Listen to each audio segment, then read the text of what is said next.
Miss হবে না আপনার পছন্দের টিভি শো। দেখুন জি5 অ্যাপে একদম ফ্রি। দিদি কেমন আছে গো? দিদি ঠিক হয়ে যাবে তো? কোনো বিপদ হবে না তো? দেখুন এখন কিছু বলতে পারছি না, আমরা কয়েকটা টেস্ট করছি, তারপর সবকিছু জানাবো। ডক্টর বলছিলাম স্ত্রীর জ্ঞান কখন ফিরবে? সেটাও বলা যাচ্ছে না, 1 ঘন্টাও হতে পারে বা 3 দিনও হতে পারে।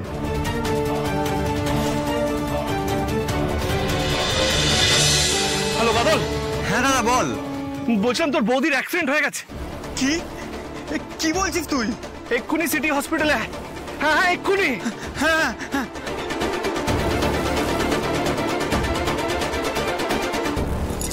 এটা পেলি দেখেছো? পাচ্ছে না, ফোনে পাচ্ছে না। তো ভয় লাগছে খুব। এবার কাছের বয়ামটা ভেঙে গেল, এ তো সর্বনাশ একেবারে। তার মধ্যে লাভলি ফোনে পাচ্ছে না। আচ্ছা তুমি কিন্তু অযথা প্যানিক করছো। হ্যাঁ লাভলি তো ফোনে ট্রাই করছে, দেখতে পাচ্ছ তো? শুধু তাই নয় জানো, আমার না সকাল থেকে ডান চোখটা নাচছে। হ্যাঁ ওই যেদিন রাজবাবাকে ধরে নিয়ে গেল পুলিশ, ধরে নিয়ে গেছিল না সেদিন, তখনও আমার ডান চোখটা নাচছিল। হ্যাঁ কারোর কোনো অমঙ্গল হবে না তো, ক্ষতি হবে না তো? এরকম অশুভ কথাবার্তা একদম বলো না। আমাদের এখন পজিটিভ ভাবতে হবে, নেগেটিভ নয়। লাভলি দাদা ফোন ধরলো? না বাবা, তখন থেকে দাদার ফোন বিজি বলছে। ওই দেখো, দেখেছো? তার মানে কিছু একটা ঘটনা ঘটেছে, কিছু একটা অমঙ্গল হয়েছে। না হলে ছেলেটাকে এতবার ফোন করতে পাবে না কেন? আচ্ছা তুমি একবার কাজ করো, বাদলকে ফোন করো, ওকে বলো এখানে আসার দরকার নেই, ও যেন সরাসরি অফিসে চলে যায়। হ্যাঁ ওকে ফোন করো। পাবে পাবে ঠিক বলেছো, আমি বাদলকে কল করি। হ্যাঁ হ্যাঁ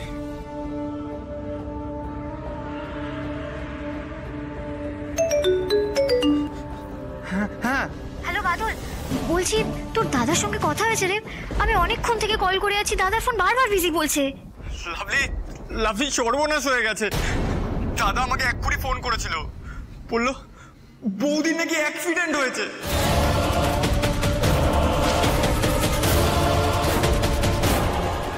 আমাকে এক্ষুনি বললো সিটি হসপিটালে পৌঁছাতে। আমি যাচ্ছি এখন। হ্যাঁ কি বলছিস কি তুই? আরে এখন কথা বলার সময় নেই, আমি যাচ্ছি এখন, পরে কথা হবে। তুই আয়।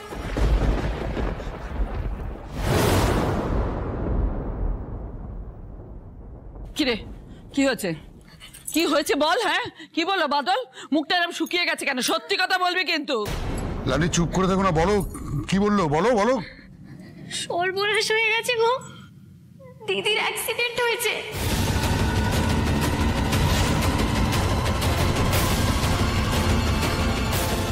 কি বলছো কি তুমি? কোথায়, কিভাবে অ্যাক্সিডেন্ট হয়েছে? রাস্তায় অ্যাক্সিডেন্ট হয়েছে। দাদা দিদিকে নিয়ে সিটি হসপিটালে গেছে, বাদলও সেখানেই যাচ্ছে। বলেছিলাম না, আমি বলেছিলাম একটা কিছু গন্ডগোল হবে। আমার মনটা কু গাইছিল। এমনি এমনি কি আর হাত থেকে ওই কাঁচের পাত্রটা পড়ে গেল, ভেঙে গেল তা নয়। আমি বুঝতে পারছিলাম কিছু একটা বিপদ আসছে। ওই মেয়েকে কতবার বললুম বেরোসনি, তোর পেটে বাচ্চা আছে, এই সময় বেরোসনি। তো কে কার কথা শোনে? আমি কিন্তু বলে দিচ্ছি, যদি ওই বাচ্চার কোনো ক্ষতি হয় আমি কিন্তু ছেড়ে কথা বলবো না কাউকে। শুভা তুমি এখন শান্ত হও, আমাদের এক্ষুনি বেরোতে হবে। লাভলি চলো। হ্যাঁ বাবা চলো চলো। দাদা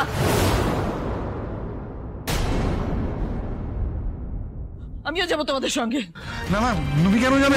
আমি তোমার যাবো। যেতে হবে না, আমরা খবর দেবো তোমাকে। আমি যাবো, যখন বলেছি তখন যাবো। আমাকে আর কেউ আটকানোর কোনো চেষ্টা করবে না। আমার ছেলের বউ, তার বাচ্চা হবে, পেটে বাচ্চা, তার অ্যাক্সিডেন্ট হয়েছে, আর আমি বাড়িতে বসে থাকবো? তা কখনো হয়? চলো আচ্ছা চলো চলো চলো চলো চলো চলো। চলো।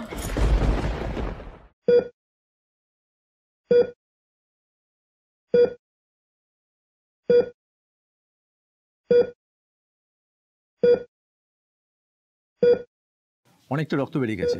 ইয়েস ডক্টর, অনেকটা ব্লিডিং হয়েছে। আর বাঁধা হয়ে গেলে এক্ষুনি ইঞ্জেকশনটা দিয়ে দিও। হ্যাঁ স্যার, এক্ষুনি দিচ্ছি। আর শোনো, রক্তের প্রয়োজন হতে পারে, ব্লাডের ব্যাকআপটা রেখো। Okay sir. আমি স্ক্যান ছাড়া কয়েকটা টেস্ট লিখে দিচ্ছি, do it immediately. Okay sir.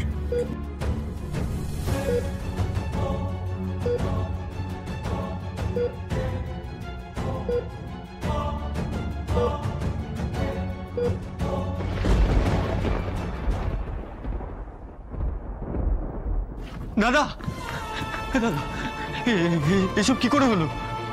বুঝতে পারছি না রে, সবকিছু কেমন একটা গলে যাচ্ছে, মনে হচ্ছে সব শেষ হয়ে গেল। না দাদা, আমার খুব ভয় লাগছে। এবারে লাভলি আমায় ফোন করেছিল, আমি না বলে দিয়েছি ওকে সবটা।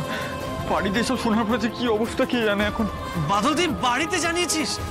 তুই বাড়িতে জানাতে গেলি কেন? মানে আরে তুই বুঝতে পারছিস না, একটা এত বড় ঘটনা মা বাবাকে জানাবো না? আমি ঠিক সময়ে ডক্টর ডক্টর শুনো না, বলছিলাম শ্রী কেমন আছে? ও ঠিক আছে তো? ও ঠিক হয়ে যাবে তো? সব ঠিক আছে তো?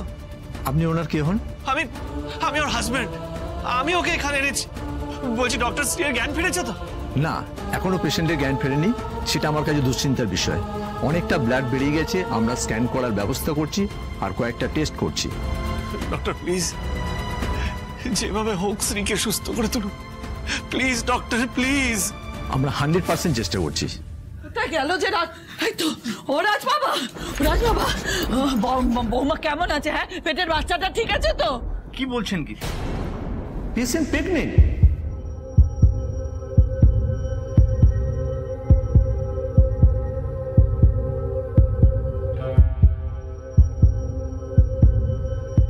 আমার বৌমাকে যেভাবেই হোক বিপদমুক্ত করতে হবে।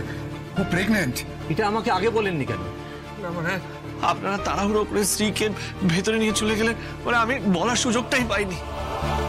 এটা না একদম ঠিক হয়নি। প্রথম থেকে তোদের বলে দেওয়া উচিত ছিল যে তোর বউয়ের বাচ্চা হবে। আমি দেখছি তোরা কিন্তু এই ব্যাপারে এই বাচ্চাটা না একদম যত্ন নিচ্ছিস না, নিজের খেয়াল মতো চলছিস, যা পাচ্ছিস তাই করছিস। আর আজ এত বড় একটা কাণ্ড ঘটালি, বুঝতে পারছি না তোরা ওর বাবা মা না অন্য কিছু। প্লিজ মা এইভাবে বলো না। দেখো মা, ওরা তাড়াহুড়োতে স্ত্রীকে ভেতরে নিয়ে চলে গেছে, আর সেই জন্যই ওনাকে কিছু বলা হয়নি। মা, আমি আর স্ত্রী দুজনেই বাচ্চাকে নিয়ে যথেষ্ট দায়িত্ববান। সে নমুনা তো দেখতেই পাচ্ছি। ওই বই করে বারণ করার পরও আমার কথা শুনছিস না। যদি আমার কথা শুনতিস তাহলে এই কাণ্ডটা ঘটতোই না। সুভা, দয়া করে তুমি থামো। এটা কিন্তু তোমার বাড়ির উঠোন নয়। হ্যাঁ, বাড়ির উঠোন নয় ঠিকই, কিন্তু এই মানুষগুলো, এগুলো তো আমার পরিবারের। এদের কারোর ক্ষতি হলে সেটা আমারই তো হবে। সুভা, কেউ কি ইচ্ছা করে কোনো কিছু করে? যা ঘটার ঘটে গেছে। শ্রী এখন হসপিটালে অ্যাডমিট হয়েছে। দেখো, অ্যাক্সিডেন্ট কিন্তু বলে কয়ে আসে না, বোঝার চেষ্টা করো। হ্যাঁ, কিন্তু জল তো এত দূর করাতো না যদি আমার কথা শুনতো এরা। ঠাকুর, কি হবে এখন কে জানে। ঠাকুর দেখো, ঠাকুর ঠাকুর দেখো। সুভা, চুপ করো, চুপ করো সুভা। দেখুন, এটা হাসপাতাল। আপনাদের ব্যক্তিগত ব্যাপার নিয়ে ঝগড়া ঝামেলা না করাই ভালো। আরো অনেক পেশেন্ট আছে, তাদের অসুবিধা হবে। ডাক্তারবাবু, বলছি দিদি কেমন আছে গো? দিদি ঠিক হয়ে যাবে তো? কোনো বিপদ হবে না তো? দেখুন, এখন কিছু বলতে পারছি না। আমরা কয়েকটা টেস্ট করছি, তারপর সবকিছু জানাবো। ডক্টর বলছিলাম স্ত্রীর জ্ঞান কখন ফিরবে? সেটাও বলা যাচ্ছে না। 1 ঘন্টাও হতে পারে বা 3 দিনও হতে পারে।